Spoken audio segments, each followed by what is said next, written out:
Всем привет, меня зовут Наталья, и вы на канале Вкусняшки у Наташки. Хотите, приготовим вместе французский пирог тарт-татен? Пирог знаменитый, несложный, но моя версия будет немного более сложнее. А начинаю я приготовление с карамели. Да-да, именно с карамели. В хорошо разогретую посуду насыпаю сахар очень небольшими порциями. Кастрюлю держу на огне не больше 1 минуты и постоянно встряхиваю. Таким образом я нарушаю температурный режим, и сахар при этом не горит. Я не использую никаких инструментов. Впрочем, на моем канале есть видео, как приготовить идеальную карамель. Ссылочка на это видео появится в правом верхнем углу. А я, честно говоря, переживаю.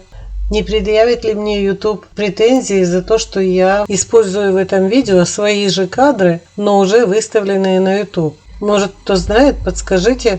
Сахар у меня полностью растворился, и я добавляю сливочное масло. И вот тут я использую уже венчик, перемешиваю тщательно, быстро, почти не останавливаясь. Но желательно не останавливаться. Карамель у меня получилась идеальная, и я пересыпаю ее в форму, в которой буду выпекать пирог. И заливаю хорошим оливковым маслом, буквально 30 грамм. Пока карамель остывает, займусь яблоками. Кстати, очищаю не сильно тонко и использую для другого рецепта. Это приспособление я купила много лет назад, но не использовала. Я люблю иметь на кухне всякие такие штучки. У меня их много, так что я даже иногда забываю. А потом как-то мне попался на ютубе рецепт приготовления тарт-татена, и именно с вот такой машинкой. И я подумала, почему бы не использовать и мне ее. Но это не реклама. Впрочем, машинка достаточно удобная. Я нарезала такие пласты, слайсы из яблока. Они очень тонкие. Остальные части яблока и серединки, и кусочки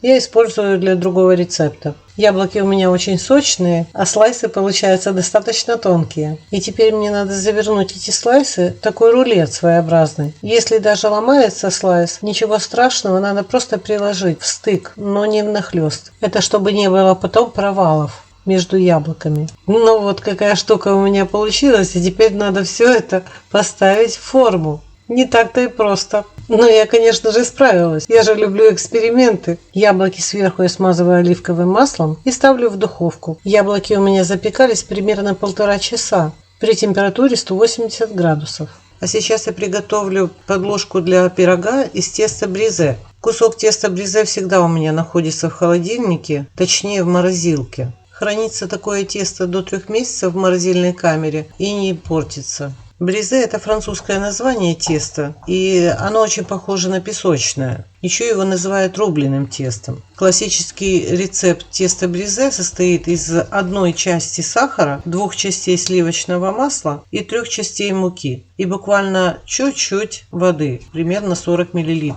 В это тесто не добавляется разрыхлитель. Выкладываю тесто в форму бумажную и плотно прижимаю к краям. Выпекаю 12 минут в духовке, затем смазываю желтком и отправляю еще на 2-3 минуты в духовку. Получается такая красивая глянцевая форма, которая не будет промокать от мокрых яблок. А вот и мой пирог. Есть очень много способов приготовления этого пирога, но самое главное, что он очень вкусный. Готовят его и на сковороде, и в духовке. По-разному раскладывают яблоки, и даже используют какие-то другие фрукты. Пробуйте, готовьте, экспериментируйте на кухне, у вас все получится. Приятного аппетита, друзья!